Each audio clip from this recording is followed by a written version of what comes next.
We're joined once again by Christian Fuscarino, who is Executive Director of Garden State Equality. Christian, good to see you. Nice to see you. Thanks so much for having me back on. You got it. We're taping on November the 14th. The graphic will be up. So let's put things in perspective. The election that just took place in New Jersey on November the 7th, a lot of talk about parents' rights, what parents should not have a right to know as regards their, let's say, their 10-year-old. If their 10-year-old's telling school administrators, teachers, they're confused about their gender, parents' rights folks said, we all should know. I'm not sure exactly what the law is or what the policies are in the Department of Education, but that's not the case. And it was a real issue. What should parents know or not know as it relates to their 10-year-old discussing gender issues with educators? Well, Garden State Equality absolutely believes that parents should know if their child is LGBTQ. And that's why we encourage parents to create safe and affirming environments at home where the children feel comfortable coming out to their parents. When we look at statistics, we know that over 40% of the entire youth homeless population identifies as LGBTQ. So there's a real problem in this country with parents kicking their children out of their home simply because of who they love or how they identify. And at the end of the day, we want to make sure that those students that are in those vulnerable positions are protected. Okay.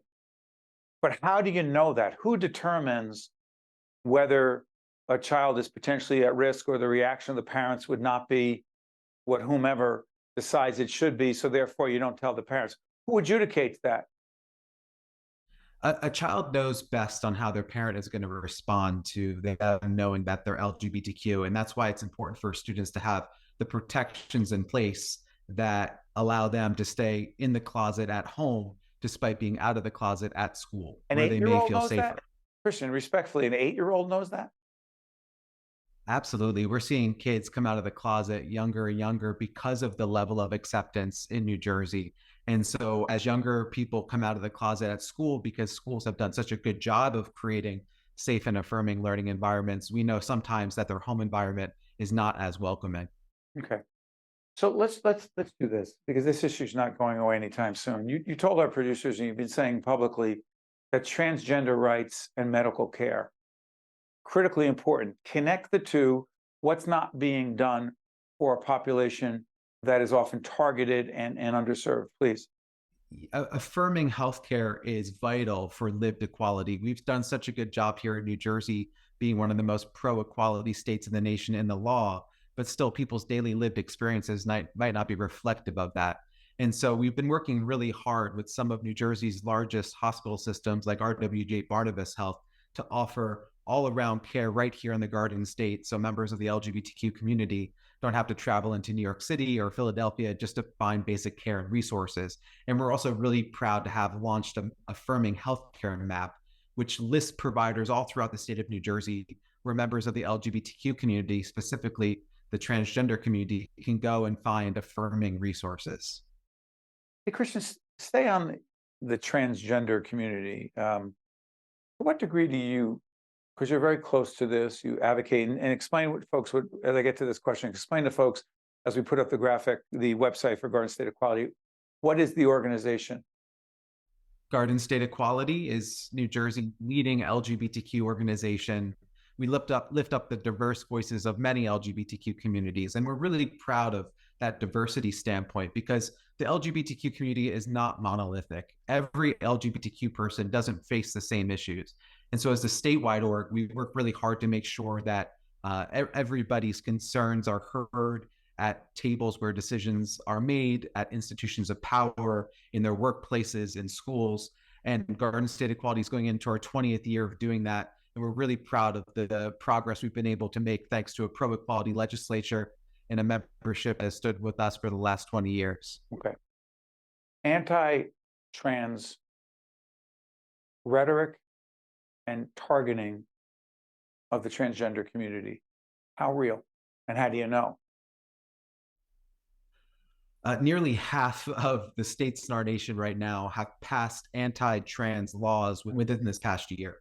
And here in the Garden State, we're really proud of a pro-equality legislature in the Murphy administration who has gone above and beyond to let trans folks know not only those that live here in the Garden State, but those around the country, that they can come here and be safe and affirmed in the law.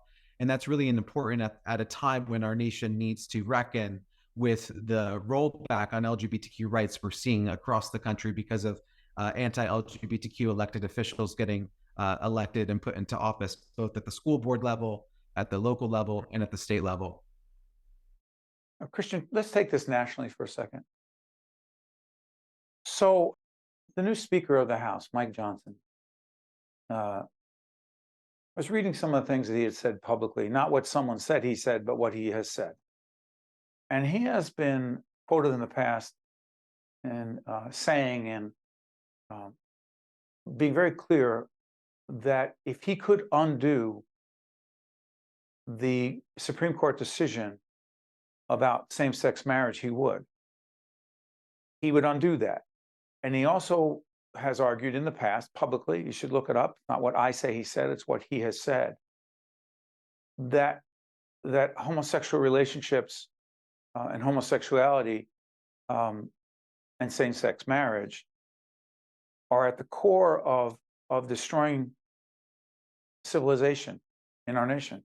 Am I overstating, misquoting, and misinterpreting the Speaker of the House, second in line to power to the president after the vice president? I mean, am I misquoting, misstating it? Yeah, the speaker has made some pretty wild remarks about same-sex marriages, and when I think about my marriage, which is to a U.S. Marine veteran and the family that we've created together, I don't see the deviance that the speaker thinks exists within same-sex marriages by any means. But the moral arc of the universe is long, but it does bend towards justice, and so it does come to surprise to me that these individuals find themselves in leadership positions when, at the end of the day, I really think that LGBTQ equality is not a red or blue issue. It's an American promise. It's an ideal that many voters are getting behind, and we can see that in the results of this past election here in New Jersey.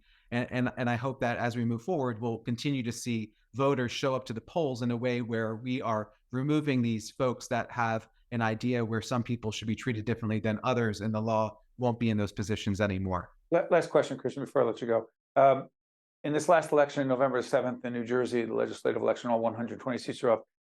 History was made, I believe, in the 13th or the 11th legislative district. Yes, we have our first openly LGBTQ woman that has been elected to the legislature. We are thrilled for Luann Peter Paul in this historic win. We are a state that, again, is leading the nation on LGBTQ equality, but there were some years we didn't have any LGBTQ members in the legislature.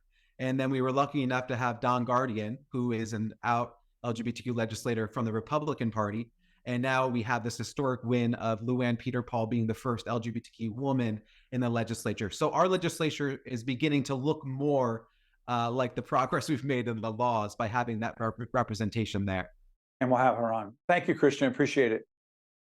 Thanks so much, Steve. Be well. You got it. I'm Steve Adubato. That's Christian Fuscarino. We'll see you next time. State of Affairs with Steve Adubato is a production of the Caucus Educational Corporation, celebrating 30 years in public broadcasting. Funding has been provided by the Turrell Fund, a foundation serving children, Horizon Blue Cross Blue Shield of New Jersey, RWJ Barnabas Health, New Jersey's Clean Energy Program, the Healthcare Foundation of New Jersey, Investors Bank, PSEG Foundation, Newark Board of Education, and by the Adler Aphasia Center. Promotional support provided by NorthJersey.com and Local IQ, and by New Jersey Globe. Newark enrolls. Let me break it down quick. For students in transition, it's the perfect pick. Parents get to choose the right school for their kid based on needs consideration, no matter where you live. So visit the school, see what they're all about. Explore the campus, remove any doubt. Narrow down your choices to the top 8 and submit your app now, cause there's no need to wait. Bars. Head to NorkEnrolls.org and get started today.